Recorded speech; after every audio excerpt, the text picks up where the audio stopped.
Hola y bienvenidos a Estación Fílmica, un viaje a los diferentes mundos del cine latinoamericano y más allá. Este programa se transmite por la WPKN 89.5 FM en Bridgeport. Bueno, Luis, vamos a empezar este experimento hoy, 21 de julio. Estación Fílmica es un proyecto básicamente donde vamos a hablar de cine y música. Y como una estación espacial vamos a estar explorando desde arriba cualquier parte de la geografía de este mundo y hablaremos de esa parte donde nos enfoquemos sobre el cine. Antes que nada quiero mandar unos saludos muy especiales a la gente que nos está escuchando en Sudamérica, acá en Estados Unidos, en Gijón, Asturias, España, Verónica Vigil, que está remando, viene remando y ya llegará a Nueva York. Genial. Y claro, y también a nuestros amigos, también quería mandar un mensaje a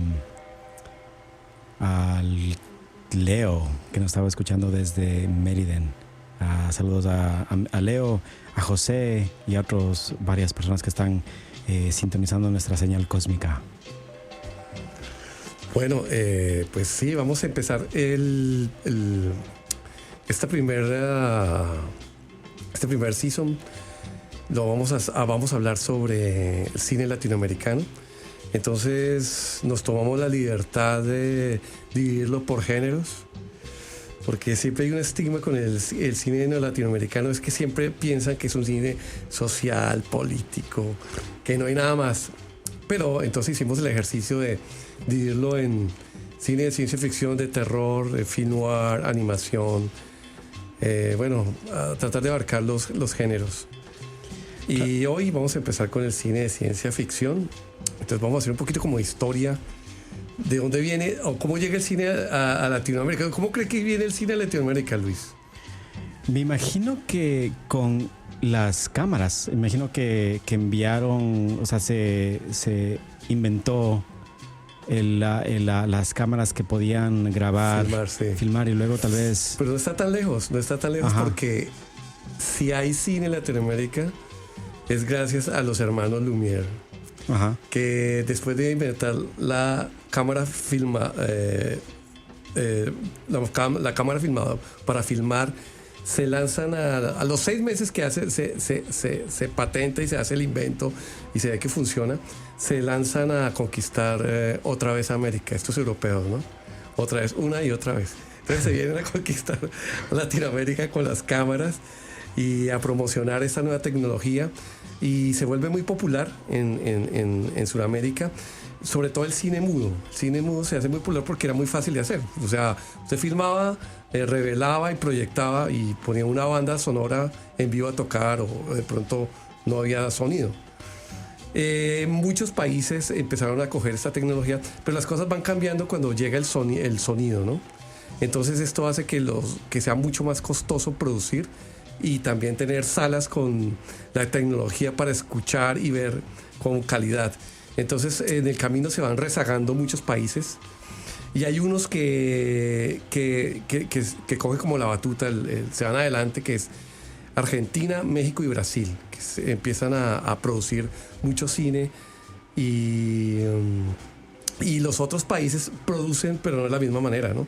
Y además porque el cine en Latinoamérica no funciona como una gran historia, no una gran industria como funciona en Estados Unidos o puede ser Europa, sino que se vuelve una cuestión pública, ¿no? El Estado es el que empieza a subvencionar el cine y a hacer producciones. Entonces esto hace que las producciones que sean pocas las producciones y que pues sea muy limitado el número de películas que salen al año. Esto ha cambiado por la tecnología, pero eso lo abarcaremos en otro capítulo. Pero por ahora nos vamos a enfocar en el cine de ciencia ficción en Latinoamérica, que nosotros pensaríamos que no se hace, pero se hacen, y hay películas emblemáticas en este género que vamos a ir enumerando, y básicamente eso es lo que vamos a hablar hoy. Y Miguel, cuéntanos un poco sobre qué es la ciencia ficción. Qué buena pregunta. Bueno, la ciencia ficción es algo que nos muestra, la ciencia ficción nos muestra otros mundos, nos saca de esta realidad, nos lleva a otros universos, pero también nos muestra como un espejo nuestros temores, nuestros sueños a través de las historias enmarcadas en la tecnología que es la ciencia ficción, porque la ciencia ficción tiene que ver con la tecnología, con la ciencia. Pero también esto a través de esta manera en que nos muestra también es una manera de reflexionar sobre el presente y advertirnos de las posibles consecuencias que pueden suceder en un futuro, ¿no? Ya sea una dictadura, máquinas tomándose el control de la sociedad, un virus que nos puede hacer desaparecer, un insecto o seres gigantes que vienen de otros mundos a tratar de aniquilarnos. La mayoría de estas son metáforas, ¿no? Pero es para ubicarnos en las posibles realidades.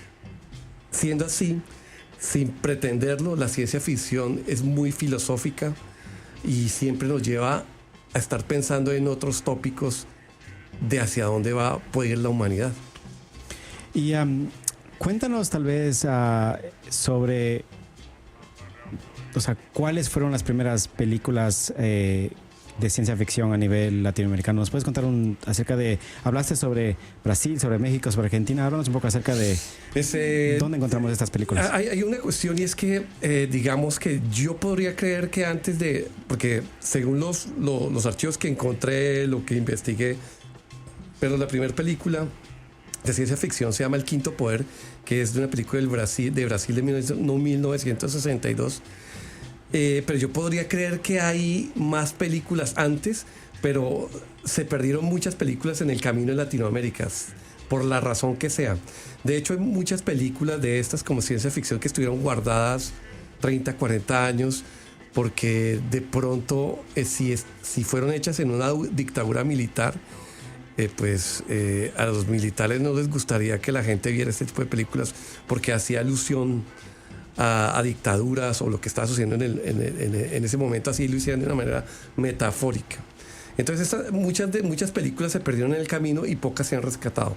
Entonces hay una película que se llama, la que dije, El Quinto Poder, película brasileña de 1962, que nos muestra la manipulación. Imagínese usted lo de los medios ahora, ¿no? La manipulación, todo esto de las fake news y todo eso. Desde ese momento ellos estaban ya vislumbrando un futuro donde los medios metían mensajes subliminales a la gente y los hacían entrar como, no sé, en otro tipo de comportamientos. Claro, y las dictaduras pues quieren parar tal vez algún tipo de expresión artística que puede tal vez revelar las realidades de la dictadura, y por eso pues hubo censorship, hubo sobre estas películas. Claro. No sé si podríamos escuchar un poquito como del tráiler de esa, que es muy interesante, aunque está en portugués, perdón. Se entiende muy claro todo este cuento, toda esta historia de los mensajes subliminales metidos dentro de la publicidad y la televisión y la radio. Es interesante. Dale, pues ahí va.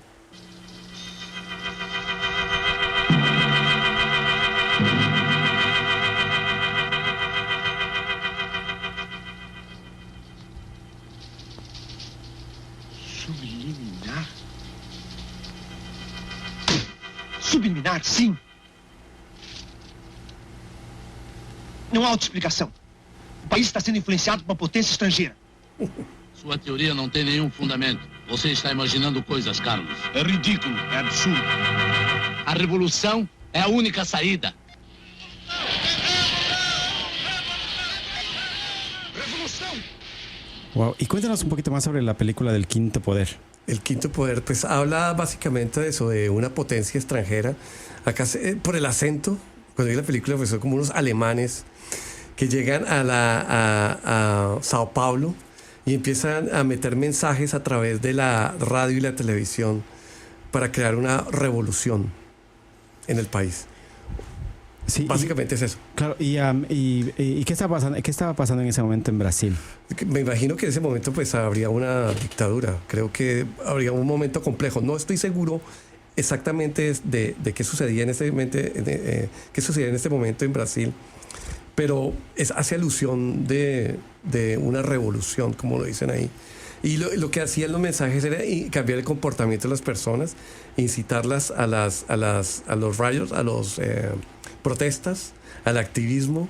Y es muy interesante porque la película utiliza mucho material de archivo de cosas que sucedieron en Brasil en alguna parte de su historia, donde la gente sale a protestar a las calles. Sí, y porque las dictaduras han estado regadas por toda Latinoamérica.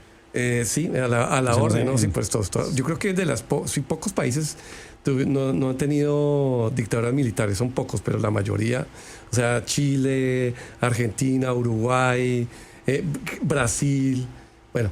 Paraguay, Ecuador, sí. Claro, sí. Entonces, vámonos a Argentina.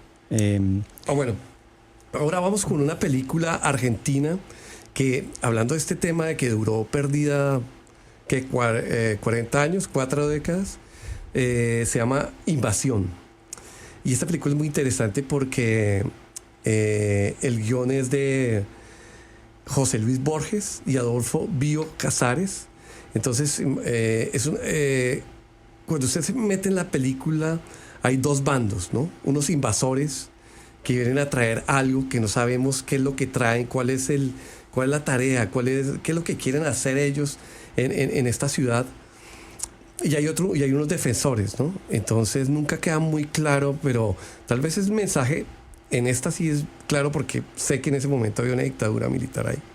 En ese momento sí es claro que es un mensaje a la dictadura y por eso duró perdida, la censuraron, duró perdida, lo que dije, 30, 40 años, y se rescató, ahora está en YouTube. Y es muy ambiguo, ¿no? Usted nunca ve los dos bandos, o los buenos están vestidos de negro, vestidos impecablemente de negro, corbata negra, camisa blanca, sombrero, muy elegantes como la gente era en los 60. Los invasores son con unos gabanes blancos o color crema y se persiguen. Es como una película de espías, hay persecuciones muy del film noir, las sombras, los personajes, muchos mensajes escondidos en papeles, en cajas, en esquinas. Se reúnen en bares, pero es muy interesante que va acompañado por música, por la música argentina, que es el tango. El tango. Genial. A ver, escuchémosle. Vaya diciéndome los nombres de su gente. Quiero ver si mi lista es buena. Por lo visto usted sabe más que yo. ¿Y las armas? No sé dónde las guardan. Y no se lo diría si lo supiera. El límite del sufrimiento físico ha sido establecido.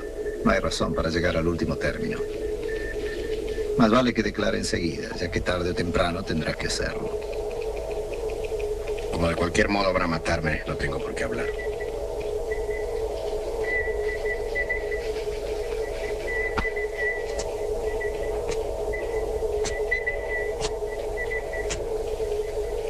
Mejor que abandone, Herrera. ¿Por qué no resiste si la gente está esperando lo que le vamos a vender? La gente no se da cuenta. Y los que se dan cuenta tienen miedo, como yo. Voy a sobornarlo. Si me da esos nombres, le prometo una muerte rápida. Sí, yo creo que ahí en ese diálogo está la clave de lo que traen esos invasores. Algo que van a vender y que la gente les va a comprar. No sabemos cuál es el mensaje que está ahí, pero yo creo que por ahí van los disparos, como decimos. Sí, ¿y cómo piensas tú? Cuéntanos sobre cómo esta película estuvo archivada y no salió después de 30, 40 años de... Precisamente porque fue censurada por la dictadura militar de turno y pues porque como es tan ambigua, podría estar hablando de la dictadura de ese momento o podría estar hablando de otra cosa, pero ellos no se iban a arriesgar a sacar algo donde la gente les diera el momento o el espacio para reflexionar. Una película que te pone a reflexionar, te hace pensar, pues en una dictadura, pues eso es un peligro, ¿no?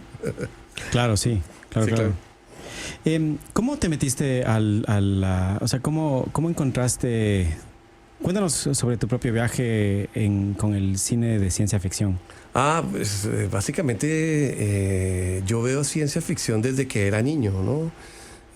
A Colombia nos llegaban, nosotros llamamos enlatados, porque eran las películas que venían en las latas. Entonces las películas de cine pues venían en latas, las transferían y las en video y las transmitían en televisión. Y entre eso había mucha ciencia ficción de los 60s. Que llegó a Colombia, como Viaje al fondo del mar, el Doctor Who,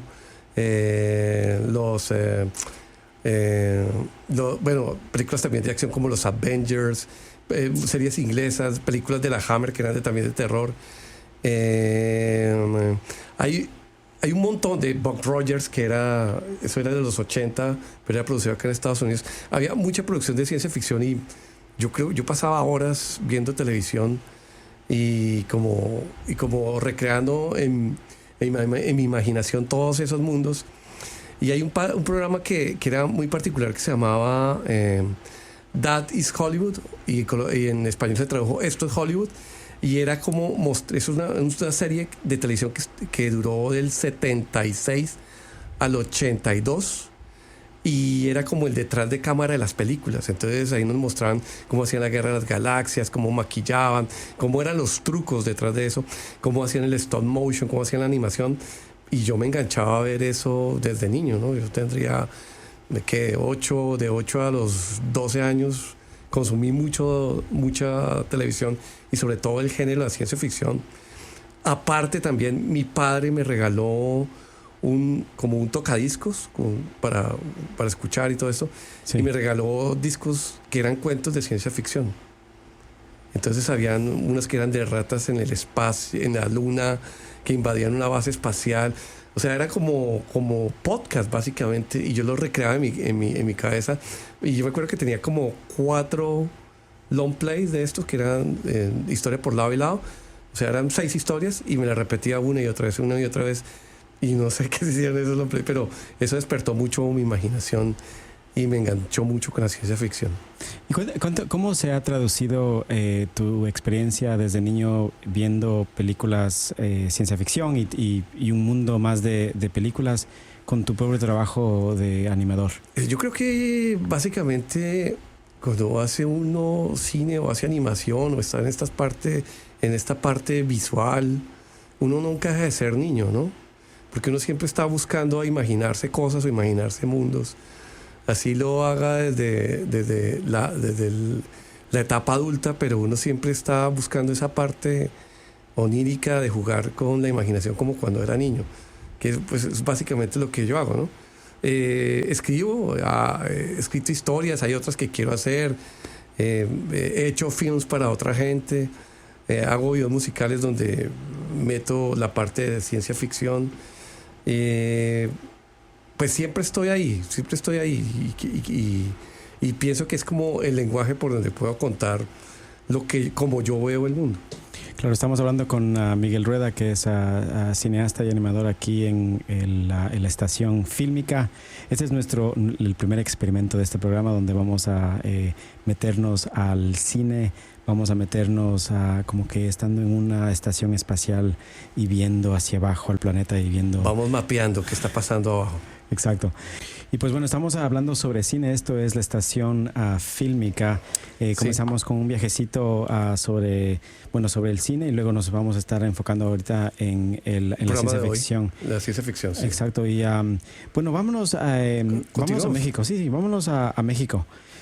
Hablemos sobre El Santo, el enmascarado de plata y Blue Demon contra los monstruos.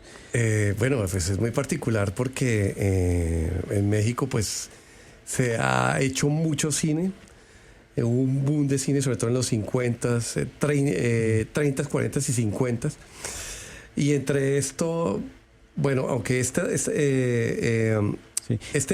Perdón. Claro, perdón, y si quieres puedes apagar ese, porque se escuchó. ¿El Estamos, sí, estamos con el aire acondicionado roto, así que vamos a sudar un poco, pero se escucha el ventilador. Epa, perfecto. Ok, muy perfecto. bien, Otra muy vez, bien. ahí estamos bien. Sí. Entonces, bueno, digamos que hubo un boom y en los 70s vuelve otro boom de películas, ¿no? Pero ya como de otros géneros, ¿no? Entonces ahí viene el terror y la ciencia ficción, pero más como un tipo de películas tipo B, ¿no? Como con bajo presupuesto, que usted nota que la pintura se le está cayendo al monstruo, que la prótesis va caminando y de pronto algo pasa pero son divertidas. Entonces hay que resaltar que la cultura de los luchadores es muy importante, en los enmascarados que luchan en los rines en México son muy importantes.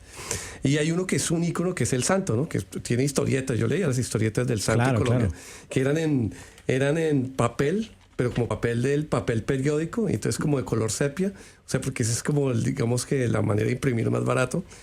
Y tiene algo muy particular el Santo, era que él siempre luchaba en sus historias siempre era sobre algo paranormal. Entonces él luchaba contra momias, contra vampiros, contra seres que venían del espacio exterior a invadirnos, pero él no utilizaba nunca ni las armas, ni cuchillos, ni pistolas, sino solamente lucha libre, el cuerpo a cuerpo que llaman. Entonces pues eso lo hacía divertido. Y entre todo esto hay una película que me encantaría resaltar, que es El Santo, el enmascarado de plata, Blue Demon contra los monstruos, de 1970. Y esto es como la típica historia del Mac Doctor, ¿no? Como el doctor Frankenstein. Y es básicamente un doctor que tenía como la manera de traer a la vida monstruos y seres o zombies, o no sé, seres gente que ha muerto, la traerla a la vida. Entonces pues es divertido ver cómo ellos tratan de defender a la ciudad, de que estos monstruos no tomen el control de este espacio. Y tiene algo particular, es que siempre estas películas del Santo, los primeros 10 minutos son lucha libre, ¿no? Entonces siempre está en un cuadrilátero y usted tiene que, si no le gusta la lucha libre, adelante un poquito, pero son 10 minutos de lucha libre que lo pone en contexto, o sea que usted ya sabe que a lo que él se le enfrente, o sea, le va a ir mal. Genial. Escuchemos un poquito de esta película. Espérate, déjame bajar. Todo bien. Tome su tiempo. Sí. Estamos en... Ok. Ahí vamos. Ahí va.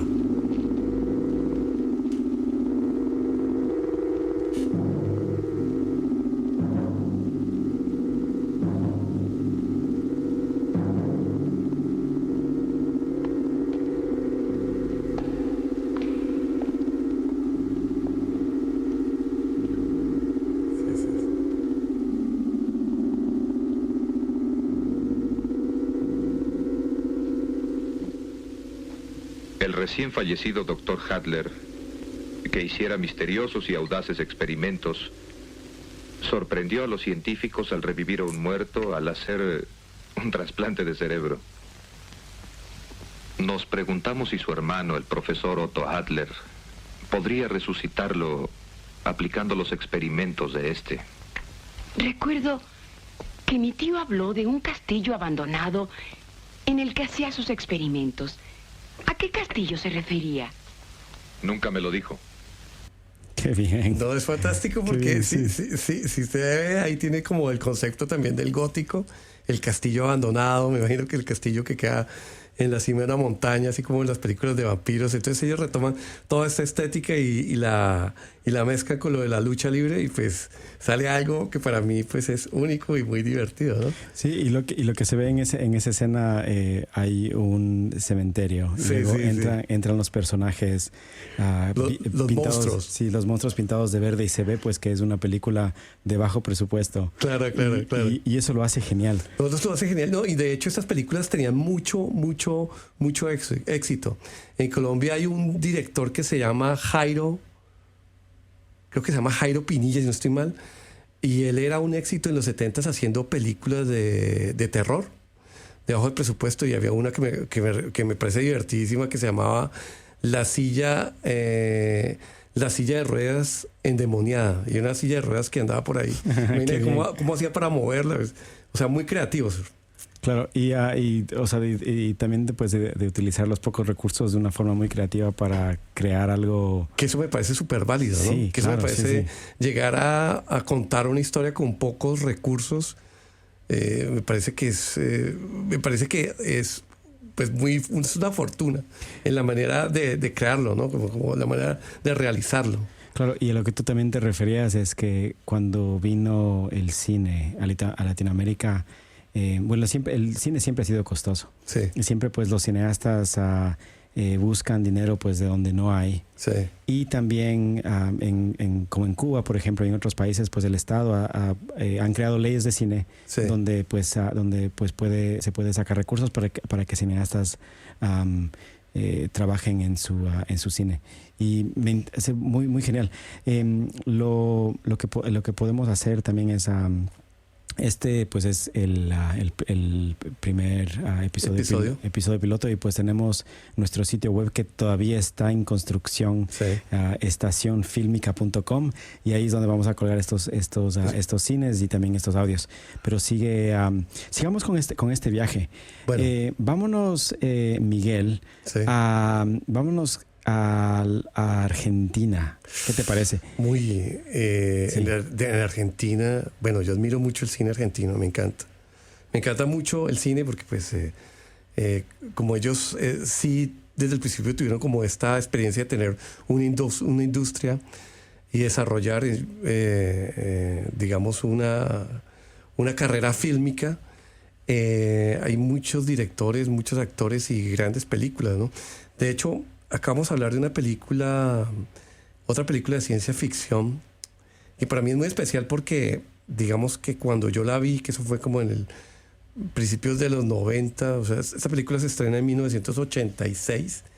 En su época fue la película más cara en Argentina. Yo la vi ya, pues estaba empezando la universidad, creo, y me partió en dos. O sea, yo decía, ¿cómo llegar a contar una buena historia? Porque uno siempre tiene la idea de que la ciencia ficción son naves espaciales, o sea, como el presupuesto como que es lo que... Hay mucho presupuesto, mucho dinero en juego, ¿no? Y lo que se veía en esta película es que usted puede llegar hay dos ejemplos muy buenos de esto, este es el primero. Pero lo que se veía en esta película es que lo que prima es la creatividad. Si usted tiene un buen guión, tiene unos buenos actores, tiene una buena historia, puede hacer buena ciencia ficción. Y pues este es un ejemplo. Yo conocí al director, Eliseo Sobiela. Esta película se llama El hombre mirando al sudeste. Tuve la oportunidad de conocer al director en un festival de cine. Yo estaba presentando también un corto y él estaba presentando una película que creo que fue su última película. Y pues era una eminencia para mí, era como tener enfrente a un ídolo. Y pues yo era muy tímido, no sabía cómo preguntarle y todo. Pero dio la casualidad que nos sentaron juntos en la misma mesa la noche de la cena con los directores, y le dije, bueno, ¿de dónde sale la historia del hombre mirando al sudeste? Me dice, básicamente era un hombre que tenía problemas mentales, que salía siempre al parque y se queda mirando al sudeste parado ahí durante horas. Y es una película que habla de un hombre que aparece en un manicomio, pero en realidad usted no sabe si es que está loco o si de verdad es un extraterrestre. Que esa es como la incógnita y usted nunca va a saber si sí lo es. Y pues qué bueno escuchar un pedacito de este loco que era muy cuerdo en medio de todo. A ver, vamos. Favorece más fácilmente un cambio de especie que un cambio de conciencia.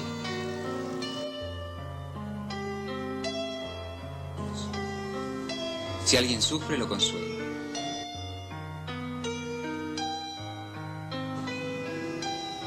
Si alguien me mira, lo miro. Alguien me habla, lo escucho.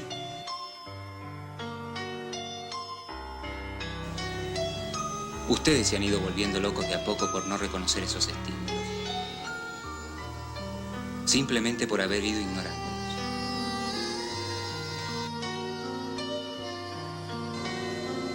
Alguien se muere y ustedes lo dejan morir.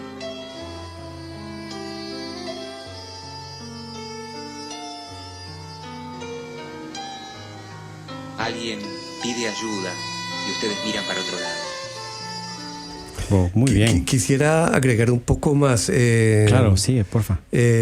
Los diálogos son tan profundos en esta película que recuerdo mucho cuando al doctor le dicen que en su pabellón sobra un paciente, porque la enfermera le dice, doctor, tenemos un problema en su pabellón. Entonces él dice, se me escapó un paciente, y dice, no, le sobra uno.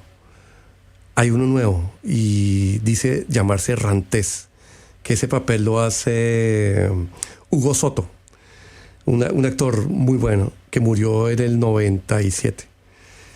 Y el doctor va en busca de, le dice, ¿dónde está este enfermo, este paciente?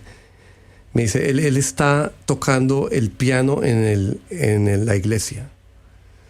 Entonces el doctor va, lo busca, se encuentra con él está tocando de manera magistral el piano, todos los enfermos mentales están alrededor como en una pintura esta religiosa, escuchándolo. Él deja de tocar el piano y le dice al doctor, ¿dónde está la magia? ¿En el que escribió la música? ¿En el que interpreta la música? ¿O en los que están escuchando la música? O sea, ya con eso, ya rompe todo lo que puede pasar. O sea, después de eso es como un preámbulo de lo que puede pasar con este personaje en la película, que se la recomiendo, está en YouTube, El hombre mirando al sudeste. Qué genial. Repite eso. ¿Dónde está la magia? ¿El que compone? ¿Dónde está la magia? ¿En el que compone la música? ¿En el que interpreta el instrumento? ¿O en el que la escucha? Wow, increíble. Sí. ¿Y cómo fue la experiencia cuando tú conociste a este director Eliseo Zubiela? Sí. Pues, a ver, el Eliseo Zubiela ya es una escuela. De hecho, él hizo una escuela de cine en Buenos Aires. Pues él tiene una cantidad de películas. Hay una que se me escapan los nombres en este momento. El lado oscuro del corazón, que sacó, que tiene la 1 y la 2. De hecho, él me contó algo muy, muy interesante, es que en España, específicamente en Madrid, en estos teatros pequeños, de estos cineclub, esa película duró más de 10 años en cartelera, la pasaban todos los fines de semana. Wow. Sí, es una película súper importante. O sea, puede tener más de 10 películas y todas cargadas como de como realismo mágico, a veces surreales. Hay una que se llama Las aventuras de Dios y es básicamente de un hombre que llega del agua, es muy surrealista, que sale del agua del mar y entra a un hotel. Y hay una cantidad de cosas, parece una cantidad de personajes con diálogos inconexos, con imágenes súper surrealistas y aparecen unas imágenes en blanco y negro que es como la realidad, que son muy pocas cosas, ¿no? Y en el camino él se encuentra con Cristo en el sitio, en el restaurante del hotel. Cristo está desayunando, ¿no? Y entonces Cristo le dice, vea, tiene un papel ahí con algo envuelto en la mesa, y le dice Cristo al protagonista, le dice, vea, la saqué, la tenía empeñada porque quería comer más pan para el desayuno. Y entonces él la abre, le dice, ábrala. Y entonces él empieza a abrir el paquete y la corona de espinas que tenía Cristo. Wow. Sí, es una locura esa película, Las aventuras de Dios, de Eliseo Zubiela. Sí, es muy buena. Qué bien. Bueno, estamos ahorita hablando con Miguel Rueda en la estación fílmica, este experimento de cine que estamos realizando los dos, y donde estamos hablando sobre cine, enfocándonos como una estación cósmica y viendo al diferente cine latinoamericano. Yes, and you are listening to WPKN 89.5 FM in Bridgeport, broadcasting from downtown and reaching New Haven, Fairfield, and Litchfield counties here in Connecticut, and also Suffolk County in New York. You can also listen to us at WPKN.org, And also you can find us on Facebook, Instagram, all of those places. My name is Luis. This is El Módulo Lunar. And specifically we're, el nombre de este show es Módulo Lunar. Y este show se llama...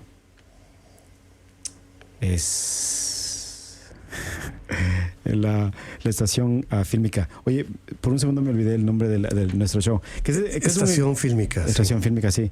Y que este es un experimentito de cine que estamos moldeándole. Y estoy aquí con Miguel. ¿Cómo estás, Miguel? Bueno, muy emocionado acá con la Estación Fílmica. Por ahora estamos estacionados desde nuestra estación apuntando hacia Latinoamérica, específicamente hacia el cine de ciencia ficción en esta parte del mundo. Sí, y enfoquémonos otra vez, quedémonos otra vez en Argentina. Hablemos sobre Moebius. Moebius. La cinta sin fin, la cinta de Moebius, que es un experimento que usted puede hacer con un papel y lo doble y lo pega de tal manera que queda como un 8, así está. Si recorre la cinta por una cara, va por la siguiente cara de una manera casi que, pues de una manera infinita, digamos. Sin fin, es un sin fin. Básicamente esta historia es de 1996, se llama Moebius y entre comillas dice El tren desaparecido. Y este es un ejemplo de creatividad porque no hay ningún artilugio ni de grandes efectos especiales. Está construida con lo que hay en la realidad, que es básico. Me parece que eso es muy inteligente. Y la historia es de un tren, como el subway, que se desaparece una línea, por decir la línea 7. Se desaparece, pero en la pantalla lo ven, los operarios lo ven, que está corriendo, pero físicamente ya no existe. Es como si se hubiera trasladado a otra dimensión. Y entonces en la historia aparece creo que es un geógrafo, un topógrafo, que se llama Daniel Pratt, ese es el nombre del personaje, interpretado por Guillermo Angeline. Entonces él lo que hace es a través de sus deducciones decirles a los jefes de la estación de trenes, decirles que el tren está ahí pero en otra dimensión. No sabemos en qué dimensión está, pero está en otra dimensión. Me parece que es fantástica. Está en YouTube. A veces está por partes, algunas veces la dejan completa. Pero es una gran película. Y este es sobre un cuento basado... es una película basada en el cuento por Armin Joseph Deutsch. Que... O sea, cuéntanos sobre cómo... hablas acerca de los recursos. Sí. O sea, y se desaparece un tren. Entonces, sí. no estás gastando dinero en un tren que está volando. No hay nada de esto, sí. Porque pues simplemente es como que dicen, no hay un tren. Pues si no hay el tren, no pasa. Lo único que lo hacen es mostrarlo dentro de los operarios lo muestran en la sala de control y dicen, ahí está corriendo. Pero no existe en la realidad. O sea, no existe... Pues, muy fácil de hacer eso, ¿no? Simplemente no pasa el tren por esa estación. Entonces lo que hace este personaje es ir a perseguir el tren en las estaciones que supuestamente debe parar, según los operarios. Y nunca llega el tren a esa parte, ¿no? Y dicen, ahí está, pero nunca pasa. Hasta que al final aparece, pero pues no son muchos los efectos especiales, sino es más el concepto. Y esto la hace una gran película. Es muy buena, la recomiendo. Vamos a escuchar un pedacito. Que un tren pueda circular por las vías desde el 4 de marzo hasta hoy sin ser visto. Ya pasaron casi 5 días. Es exactamente así, ingeniero. Es que el tren no puede ser visto. Este tren, el interno 86, sin presentar ninguna falla mecánica, con toda la red funcionando a pleno, con otros 300 trenes circulando. En algún punto de su recorrido, se fumó. Dio con un nodo. ¿Un nodo? ¿Qué es un nodo? El sistema mantiene limpias las vías y en ella no circulan más que trenes. Sigue sin entender. Un nodo no es una obstrucción. En el campo de la topología, Un nodo es una particularidad. Qué bueno, ¿no? Qué bueno. O sea, ¿qué más argumentos? O sea, yo creo que llegar a esa simplicidad también es genial, ¿no? Es una genialidad. O sea, bueno, claro, denota claro. nivel. Claro, eso Claro. sí. Qué bien. ¿Cómo el cine, bueno, hablamos sobre el cine de ciencia ficción, que tal vez cuando nosotros pensamos sobre el cine latinoamericano, no a veces pensamos en cine de ciencia ficción. Tal vez una película moderna de cine, se me ocurre Sergio y Sergei. La película cubana. Sí, cuéntanos sobre esa película. Bueno, Sergio y Sergei es una película cubana, creo que del 2017, 2016, si no estoy mal, y cuenta la historia, que es real. Sergei es un cosmonauta que está en la estación espacial internacional y está en la estación espacial rusa que orbita alrededor de la Tierra, y para ese momento, cuando él está ahí, se acaba la Unión Soviética. O sea, ya no existe la URSS. Entonces, pues acá en la Tierra están muy ocupados, en otras historias no van a estar ocupados por un cosmonauta, que es un tipo que está arriba, porque ya no hay un gobierno, ya no hay presupuesto, no hay dinero. De hecho, tiene algo muy simpático esta historia, es que antes de que ocurriera esto, ya tenían problemas con esta estación espacial y no tenían dinero, porque eso creo que les costaba como 1 millón de rublos al día, o sea, era un montón de dinero para ellos. Entonces ellos consiguieron en una época el patrocinio de Coca-Cola. Entonces Coca-Cola lo que les daba un dinero para seguir, que se podía mover el proyecto, pero los cosmonautas tenían que mostrar la Coca-Cola flotando en el espacio. Wow. Entonces la destapaban y se la tomaban, era muy divertido. Lo que pasa es que la historia bueno, voy a contar un poquito de la historia real. La historia real es esa, y entonces al final de todo esto, pues empiezan a buscar la manera de rescatar a este cosmonauta, y el que termina poniendo el dinero es Alemania. Alemania, creo que son 26 o 27 millones de dólares lo que cuesta el rescate de este señor, y mandan a la NASA, mandan un transbordador, que lo estaba en el transbordador, que era este avión, que era fantástico, que se abría en el lomo, se abría, sí. Y salía esa pinza. Pues este es de la vida real. O sea, esa es la vida real. O sea, rescatan al cosmonauta, hace un reemplazo.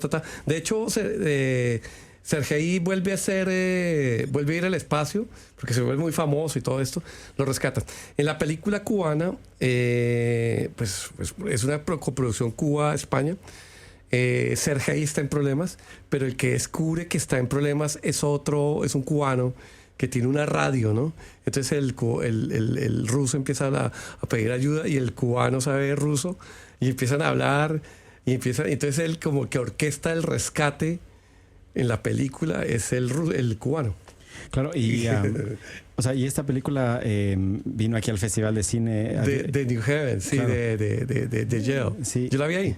Claro, y creo que en La Habana Film Festival estuvo también. Claro, y Héctor Eduardo Suárez, que es un actor muy conocido, un genio de actor. Y muy buena onda, es muy súper lindo. Querido, sí. Súper lindo. Él estuvo acá y presentó la película, y fue muy divertido porque... Y también los efectos especiales fueron muy, muy buenos. Son muy buenos porque tenía que simular la ingravidez, ¿no?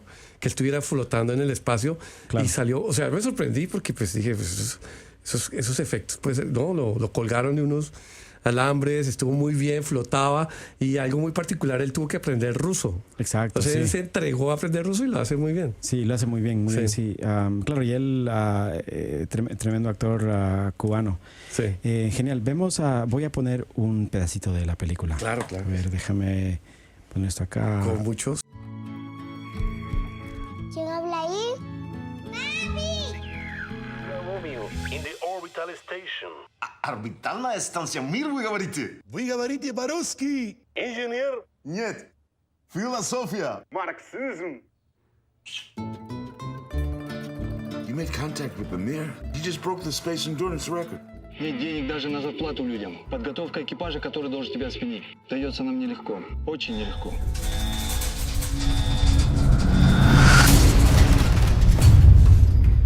А если станет зависеть энергии?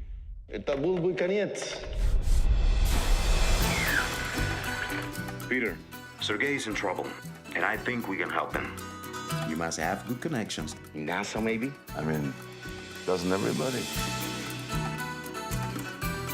NASA comes to the rescue of the last Soviet cosmonaut abandoned in space. Se la tienen que ver Sergio y Sergei. Y hay un actor norteamericano que es muy bueno, que es Rod Perlman, que es Hellboy. Sí. Él participa también en la película. Claro que él también ha estado en películas. Él es uno de los. Está en. Él es. Él fue el que él hizo. Pues él ha salido de muchas películas. Él estuvo con Jean-Pierre Jeunet en La Ciudad de los Niños Perdidos. O sea, está un montón. En Sons of Anarchy, que es esa serie de motociclistas, también estaba ahí. Y una película también de Marvel también, ¿no? ¿Sí? O de DC, no sé. No, yo creo que es la de Guillermo del Toro, la de Hellboy. Sí, esa es Hellboy, misma. Esa misma. Él es Hellboy, sí. Claro. Está ahí también esta película, sí. Qué bien. Y pues bueno, súper interesante el cine, especialmente el cine de ciencia ficción, donde los recursos de los cineastas para crear películas ciencia ficción que... Si es que nosotros pensamos sobre ciencia ficción, pensamos en Star Wars, pensamos en estas películas que son muy costosas. Sí. Y cineastas latinoamericanos, pues con los pocos recursos, crear unas películas completamente fascinantes es muy interesante. Sí. Voy a hablar de otra película que es argentina que se llama La Antena. Esa película me parece súper interesante porque es como un homenaje al expresionismo alemán, a todas esas películas de los finales de los 20, principios de los 30, así como Metrópolis, específicamente Metrópolis, ¿no? De 1927. Y hay muchos dirigibles, autos futuristas, pero con una onda muy retro. Básicamente esta historia habla de una ciudad donde en un invierno muy intenso la gente pierde la voz. O sea, hay una parte ahí como de fantasía, ¿no? Y muy pocas personas son las que tienen voz. Pero eso tiene otra connotación, ¿no? Habla y hay un régimen ahí, como una dictadura. Entonces, esto de no tener voz en una dictadura, de todo esto, pues, ¿a qué nos lleva, no? Pues ya lo que hemos hablado antes. Pues la tiene que ver, es muy bonita, es en blanco y negro. Y tiene como todos estos trucos del cine antiguo, muy de los de Georges Méliès, ¿cierto? Sí, claro, sí, ciérrale. Y esta película salió en el 2007. Se consigue en Netflix todavía. Es muy buena película. Y los personajes, como están vestidos, sí tienen mucho del expresionismo alemán. Esos trajes angulosos, la arquitectura también. Y termina siendo muy surreal, ¿no? Hay un personaje que es un niño que no tiene ojos. Y que alguien le dona los ojos para que él vuelva a tener ojos, ¿no? Pero no tiene ojos, que no hay agujeros, básicamente la cara es lisa, o sea, una cosa rarísima. Wow. Parece como un cuadro de René Magritte. Sí. Y esto es la antena que salió en Argentina en el 2007. Sí.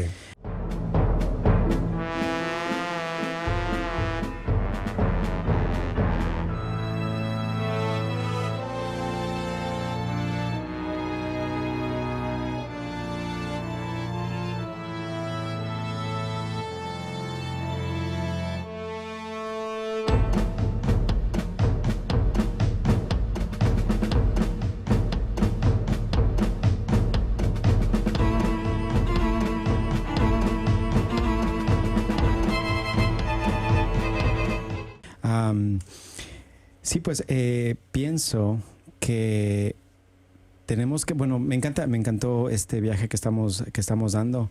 Creo que el siguiente capítulo que vamos a hacer, nos vamos a meter al cine de horror. De horror. Que hay en Latinoamérica, digamos que fue exitoso. Y porque, pues, digamos, los recursos son mínimos, ¿no? Para hacer horror es más la imaginación, ¿no? O sea, como decir, sale más barato hacer el horror. Pero tiene ese toque de la película de tipo B, ¿no? Como que se nota que es bajo presupuesto. Sí. Pero son muy divertidas, ¿no? Y el horror siempre, sobre todo en Latinoamérica, viene muy acompañado de la religión, ¿no? El miedo al demonio, al lado oscuro de... Sí. Sí, es más o menos por donde va el terror, ¿no? Como los espíritus, los fantasmas, Los duendes. el que vuelve la muerte, lo poseído por el demonio. Siempre eso es una marca de la religión, o sea, que está ahí. Sí. Que es lo que hace característico este cine de horror en Latinoamérica. Sí, y de hecho recuerdo creciendo, cuando crecía, cuando era muy niño, recuerdo las fábulas del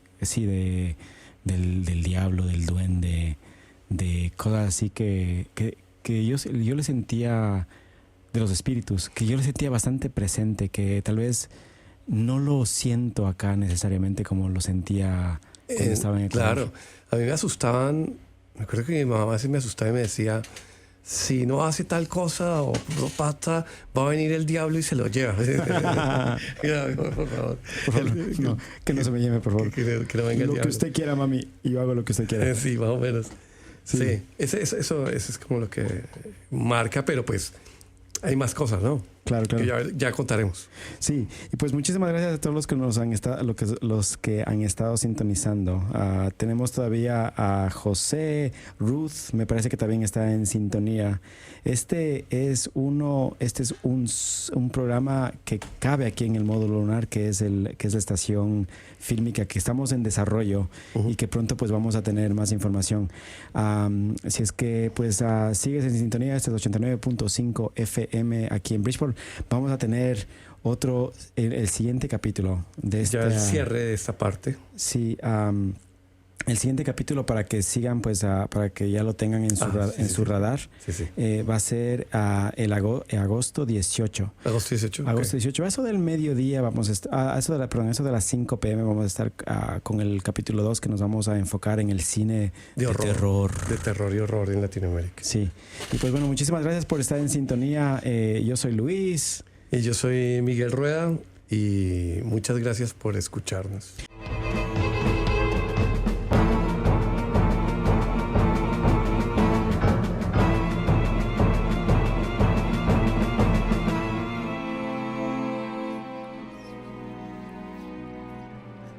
Mama? Mama, bist du da? Psst, sprich nicht, wenn du dir nicht sicher bist.